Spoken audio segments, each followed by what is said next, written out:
Hey, okay, so I wanted to make this quick video just to show you how to populate this distribution table.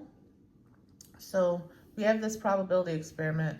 We're told that you have 10 speedometers that are correctly calibrated and 2 that are incorrectly calibrated. So that means that overall we have a total of 12 altogether, yeah? Our experiment is to choose 3 speedometers at random, okay? And then X is our random variable, and it's gonna count the number of incorrect speedometers that we choose when we choose 3 at random. Okay, so we're supposed to figure out what's the probability, for instance, the probability that X equals 0.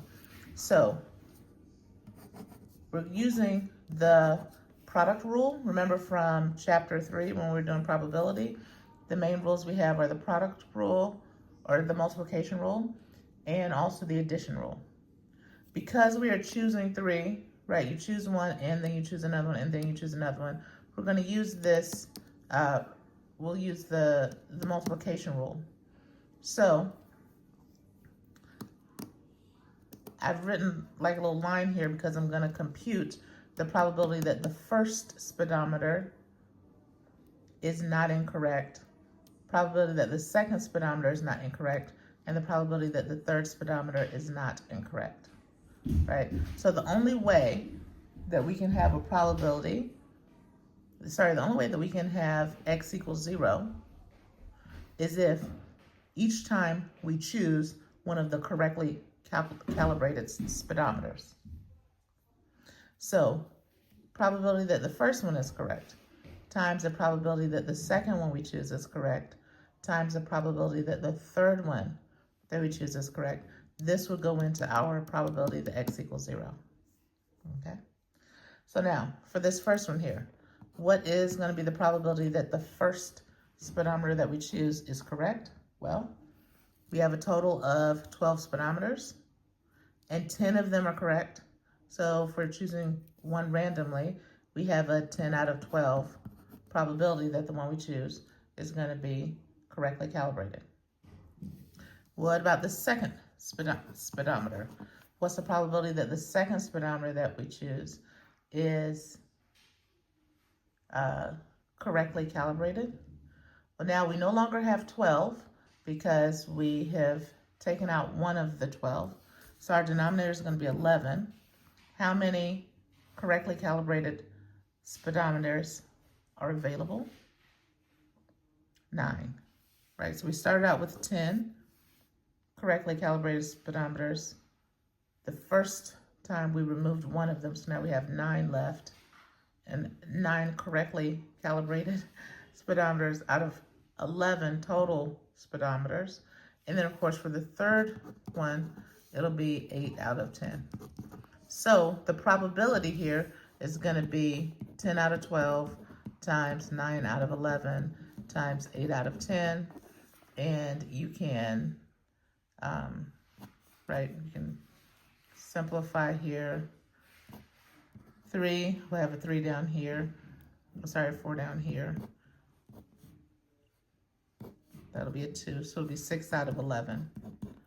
So 6 out of 11, whatever that is a probability that you'll have X equal to 0. Okay, and you can go down the line and compute, what is it? We would stop at 3 because if X is the number of incorrectly calibrated speedometers, you either have 0, 1, 2, or 3, right? Because you're only choosing 3 speedometers. So your chart is going to stop here. Your table distribution is going to stop here. Yeah. And so overall, you would use a combination of the product rule and the multiplication rule to compute each of these probabilities and your information from 4.1, which explains, oh, what's the probability chart? 4.2 contains information that's going to tell you about how to compute the mean. So you have this Once you fill out this chart, now you have, you can graph the distribution. You're asking yourself, what is, what would you expect? What do you expect X to be, just on average, right? That's the expectation, the mean of the distribution. And then, so 4.2 goes through and computes that, shows you how to derive the formula that you use to compute that. So your expectation of random variable is going to be the sum times the X here, that output, times the probability that X happens, yeah? So the X times the probability plus that times that plus that times that plus that times that. That's how you get your sum. And for this discrete situation.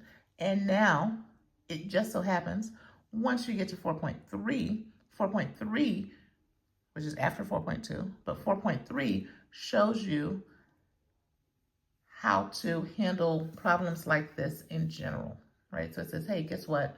We have a specific type of probability experiment that we look at, and let's come up with some formulas that allow us to compute these faster, right?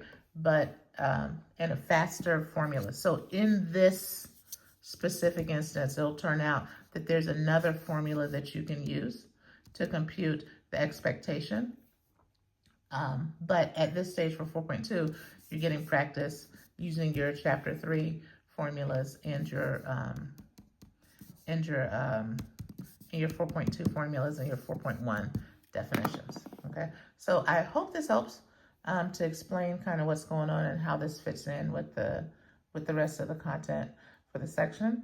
One last thing I'll say is that students can use, of course, different materials or whatever. The recommendation is to use, and this is stated in the syllabus, to use a TI-84, and the library has them. You can rent them from the library, and there are apps out there with TI-84, because the lecture videos go through and the lecture videos use TI-84, right? So the material is presented using the TI-84, and it's easier for you to follow along if you're using the recommended materials from the syllabus, okay? All right, talk later.